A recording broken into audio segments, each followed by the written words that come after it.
Jangan lupa like, comment, and subscribe channel YouTube TVRI Bengkulu dan nyalakan lonceng notifikasinya.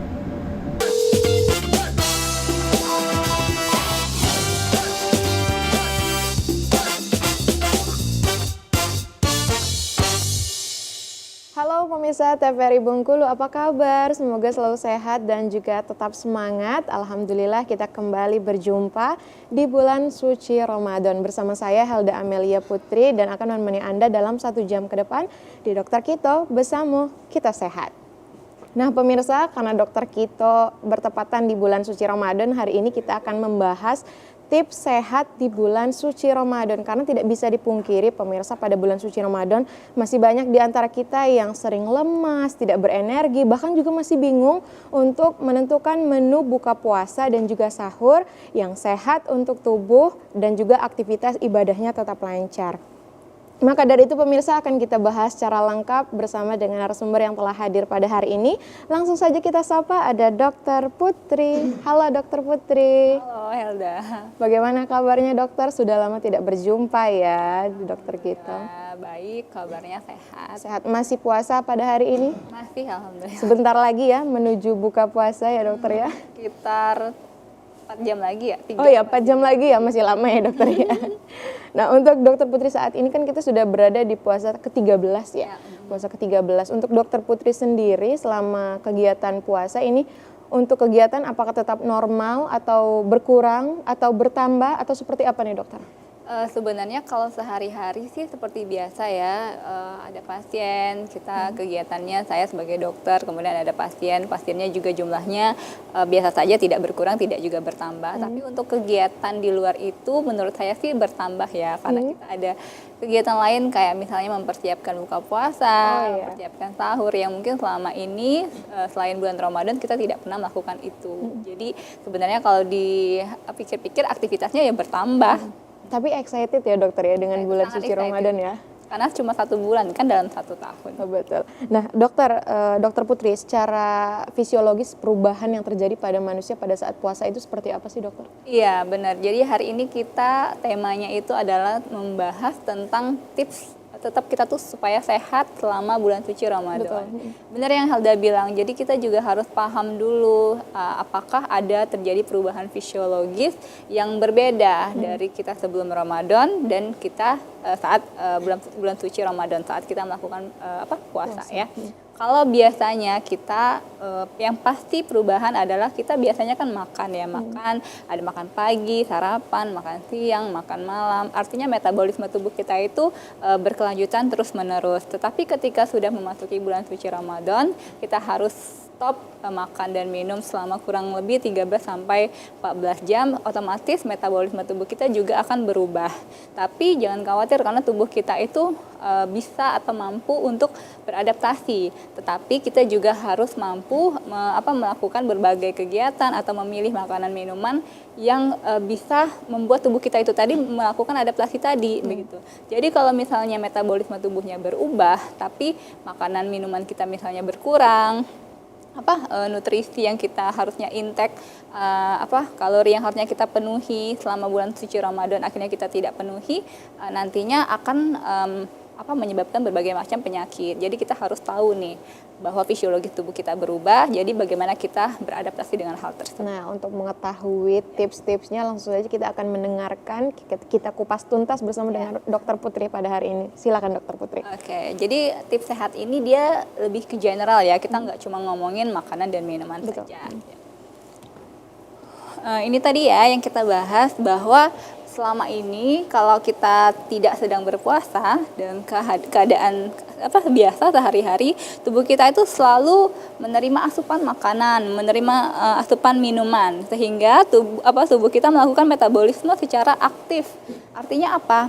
Kalau kita makan nasi, makan karbohidrat ya, protein, terus minum, itu kan kita menghasilkan energi untuk tubuh kita sehingga kita mampu beraktivitas ya. Beraktivitas itu contohnya seperti bekerja ya, belajar, terus ya kegiatan sehari-hari lah.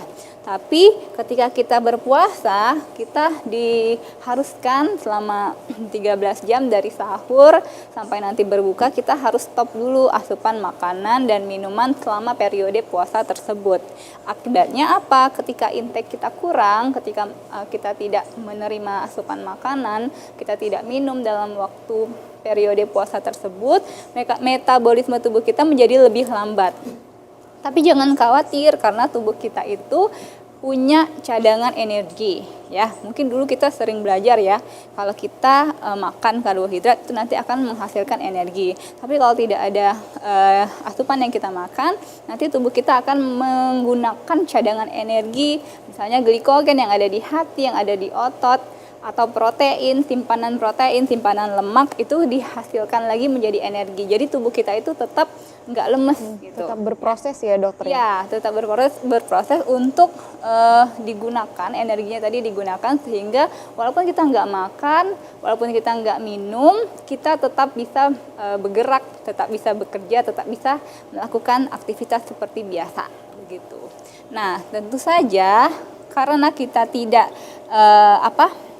mengasup makanan dan minuman selama 13-14 jam ini, kita tentu harus mempersiapkan hal tersebut ya. Jadi nggak bisa kita tiba-tiba langsung nggak makan 13-14 jam. Makanya dalam Islam kan ada yang namanya sahur. Itu untuk mempersiapkan makanan untuk kita simpan, untuk kita keep supaya nanti 13-14 jam kemudian kita tuh bisa kuat gitu ya. Tidak makan dan tidak minum.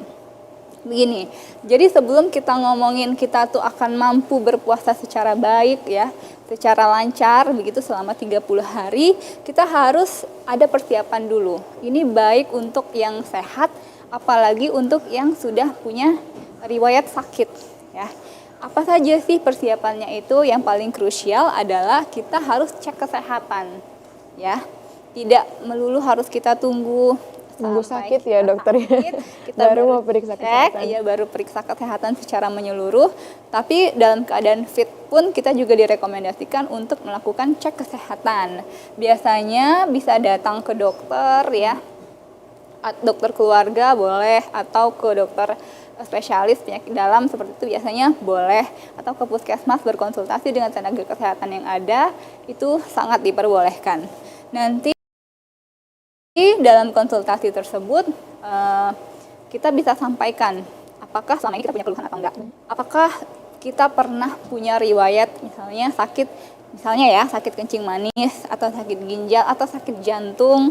Nah itu harus dikomunikasikan supaya apa? Supaya nanti akan ada pemeriksaan dan cek lagi berkelanjutan untuk bisa dokternya itu memastikan apakah kondisi tubuh kita ini bisa fit atau enggak nanti selama puasa. Atau apa sih yang harus dilakukan untuk mencegah? Yang pertama yang paling ditakutkan ketika puasa itu adalah lemes ya.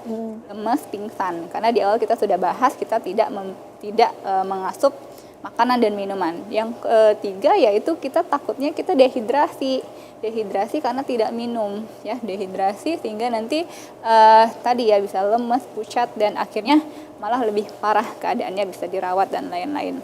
Jadi yang pertama yang harus dilakukan persiapan supaya kita tetap fit, tetap sehat selama bulan Ramadan itu adalah cek kesehatan sebelum kita berpuasa. Ya.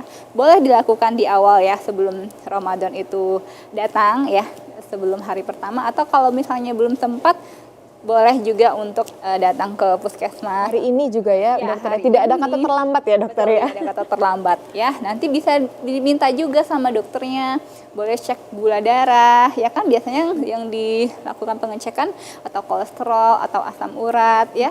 Atau head to toe juga boleh diperiksa apakah ada tanda-tanda anemia, mungkin kekurangan darah, tensinya bagaimana, karena itu nanti akan berefek ya kepada ibadah puasa. Ya, ibadah puasa kita, karena kita maunya puasa kita itu lancar, kita tetap sehat, tetap produktif selama Ramadan. Ya.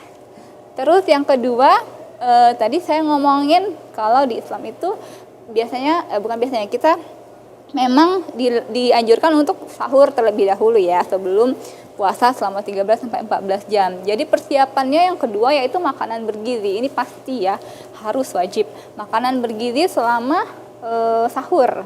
Begitu. Selama sahur kita harus penuhi juga kebutuhan kalori manusia. Biasanya kalau dewasa 2000 kalori ya per harinya, 2000 sampai 2500.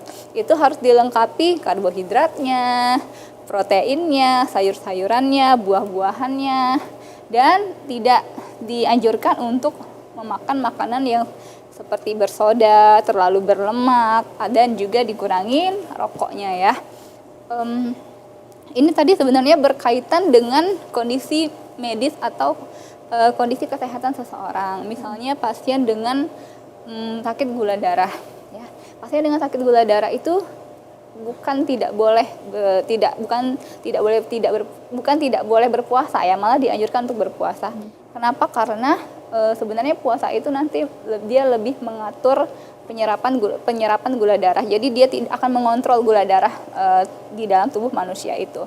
Jadi makanya ketika sahur itu dianjurkan untuk makan makanan yang seperti ini, yang karbohidratnya ada, gulanya ada, untuk menjadi persiapan kita sebelum kita berpuasa 13 sampai 14 jam. Jangan sampai gula darah kita rendah atau gula darah kita terlalu tinggi, kemudian asupan gula kita juga tidak mumpuni ketika sahur, malah nanti di 13 sampai 14 jam selanjutnya itu akan drop. Namun Dokter Putri, mungkin pemirsa juga penasaran ya, bagaimana cara kita membedakan riwayat penyakit sebelumnya memang dengan dipengaruhi oleh puasa nih dokter. Setelah ini akan kita bahas setelah jeda pariwara berikut ini. Pemirsa jangan kemana-mana, tetap saksikan Dokter Kita.